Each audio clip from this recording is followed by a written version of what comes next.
What's up, guys? Welcome back to the channel. I appreciate you joining me once again. I wanted to start off, and I'm going to try to make this video somewhat short. You know, I put the workout videos at the beginning just to let you guys know that exercise is probably one of the most important pieces to quitting something like kratom or some other sort of opiate-like substance. You need to do things that are going to naturally increase dopamine levels, serotonin levels, and naturally boost energy. And exercise, a good diet, drinking tons of water are the absolute very best things to do just that. And that's the reason that I put that stuff on there. It's not for vanity. It's not, well, maybe a little bit, but it's not to brag as much as it is just to say, hey, I'm preaching about how you can come off of kratom and other opiate-like substances on this channel. So I want you to understand the importance of including an exercise regimen daily, if possible. And when I say daily, 3-4 times a week should be sufficient, depending upon who you are. I don't do 7 days a week. I do take days off, but every week. And again, I've been exercising on and off for, my whole life, but for the last 6 years, I've been consistently exercising every week, and haven't really taken any times off or let myself go at all. So I'm where I need to be or want to be in terms of my body weight and, a healthy body weight and things like that. So someone like me, I'm not going to exercise 7 days a week because I don't want to weigh 150 pounds. I'm a guy who's 6'1", and I want to maintain a little bit of muscle and a little bit of muscle mass on my body. So for someone like me, I can't burn too many calories, or I'm just going to become this little skinny, frail thing. And so I'm more so in just like a maintenance mode right now. I'm trying to maintain what I have. I'm about 185, 190 in weight, and for someone who's 6'1", that's right about where you need to be. And so with that, that's the reason that I do actually take some days off. I get in a good 3-4 days of exercise each week and eat really healthy. And outside of that, that's what I do to maintain a healthy body weight and all that good stuff. So that's a very important component. That's why I put that video at the beginning, just to remind you guys, if you're watching my video, you may actually be considering coming off of something like kratom. And if you are, you're going to need to mix in some exercise with that process. It really, really does make things easier. All right. So what I wanted to talk about really quick today, I had a guy come on one of my videos and comment. Now, this is a video I made several weeks ago, when I was shortly coming off of the MITs. I had maybe been off the MITs for just a few days at this point when I made this video. And I was talking about how, the MIT 45 extracts tend to increase your tolerance so exponentially that when you try to come off of these and then go on to something a little lighter, like the kratom powder, people are finding that they have gotten hooked on the MIT 45s and they're going through withdrawals, trying to come off of the powder. And that's specifically what happened to me as well.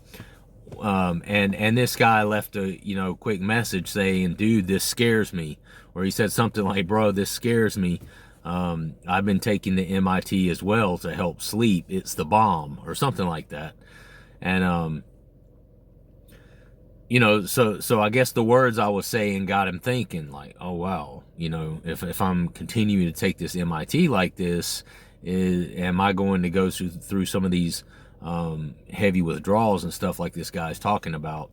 And I've been addressing this a lot the last couple of days, the fact that each person's relationship to kratom is not like any other relationship to kratom. So one man's relationship to kratom, or one woman's, it could be completely different to the next person who takes kratom products, or it could be very similar to the next person that takes kratom products.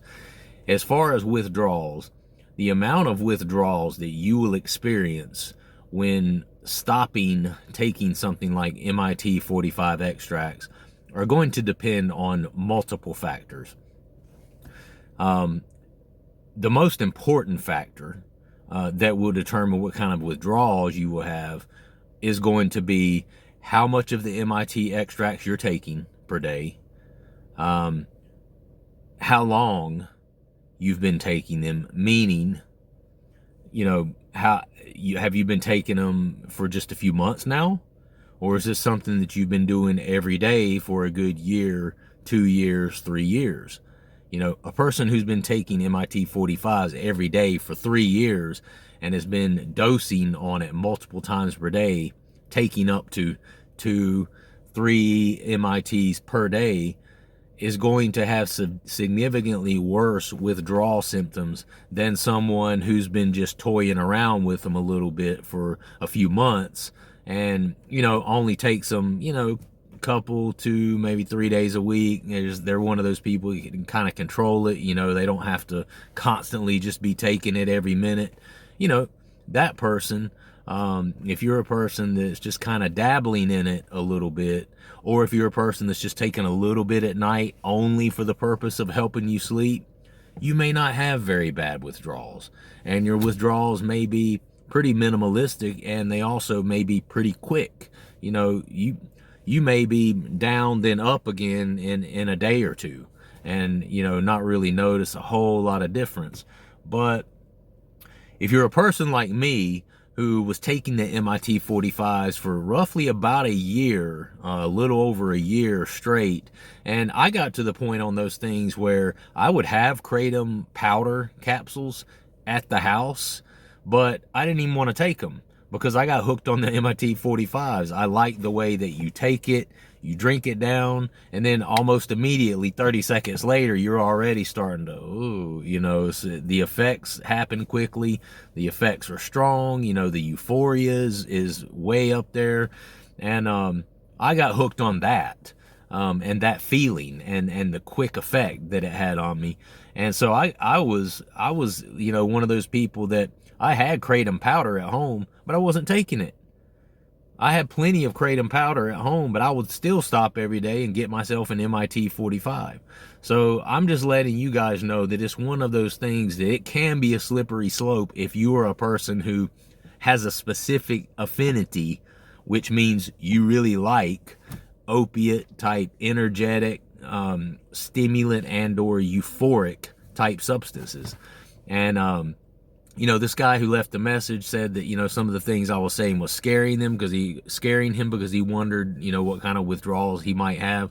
And, sir, if you listen to this video, I'm just letting you know, it really all depends. If you've not been taking it very much or for very long, you're not taking very much of the MIT per day, and, you've just been taking it kind of at night to help you sleep.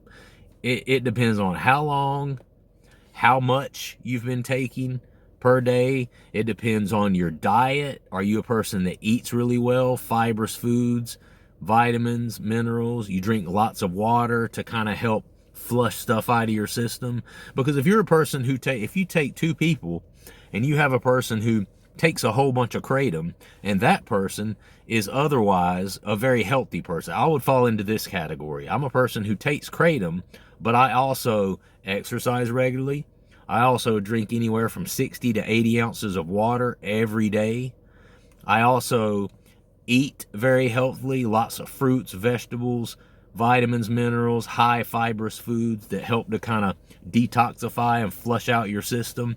But then you have a person on the opposite end of the spectrum who takes about the same amount of kratom as me every day, and they eat nothing but high processed foods, no fibrous foods, no fruits and vegetables. They sit around and they drink soda all day. They don't drink any water.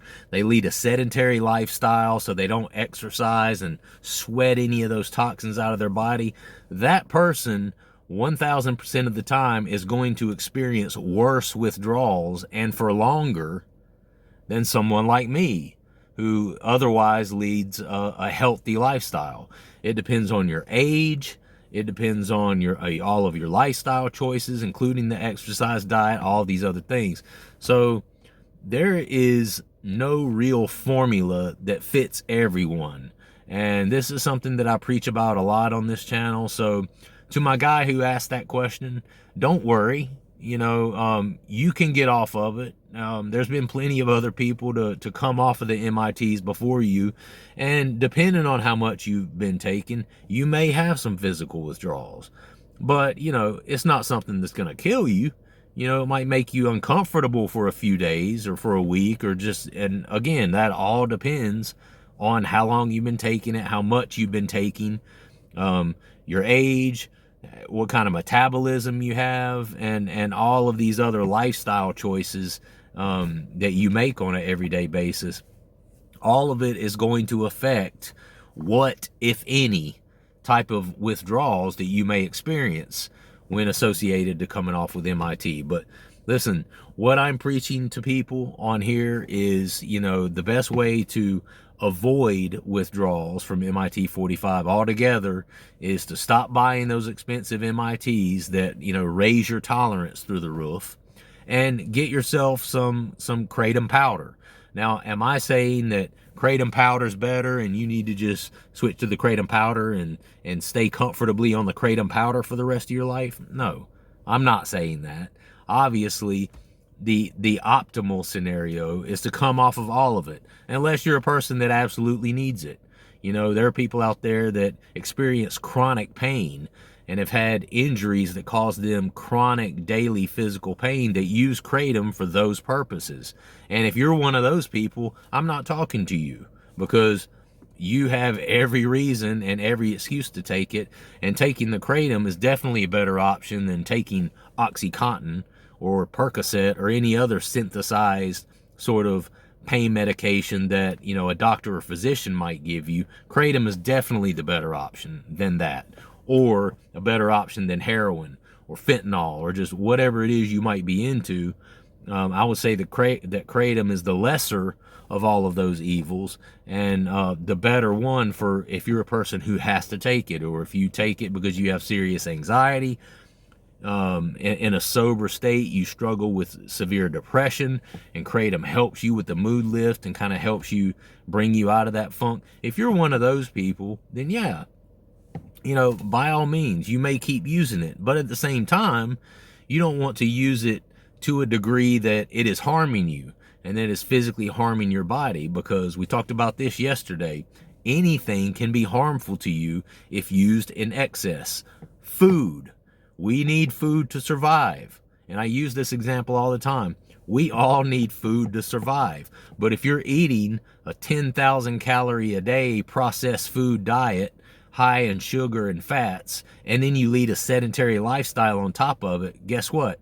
Food becomes a detriment to you. Food becomes an Achilles heel for you. It is no longer a blessing to you. It is no longer help to you, but it has become a detriment to you and to your life.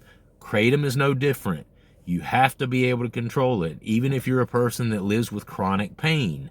You don't want to be taking 100 or more grams of plant material per day. It's just going to wreck your digestive system and all kinds of other endocrine system and all kind of every other system in your body. It's going to wreck it. So you have to be able to get some measure of control over something like kratom. But hey, I'm going to go ahead and cut this video off, but I just want to make it clear to the gentleman who commented, listen, it's not going to be that bad, and what kind of withdrawals you may have, if any, are going to depend on all of these things that I've discussed in this video.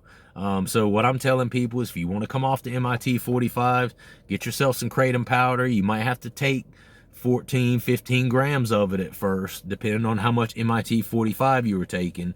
To avoid any serious withdrawals, you might have to, take a decent amount of the kratom powder for a few days until your body gets accustomed to it. Then, if you want to come off of kratom altogether, or if you desire to, then you can start to taper down the kratom powder, and you should be able to, for the most part, avoid any serious withdrawals. So that's what I'm suggesting that you do, and that's it. That's it. So I appreciate you guys listening, and you know, like the video and hit that subscribe button, and I will see you guys next time. All right, peace.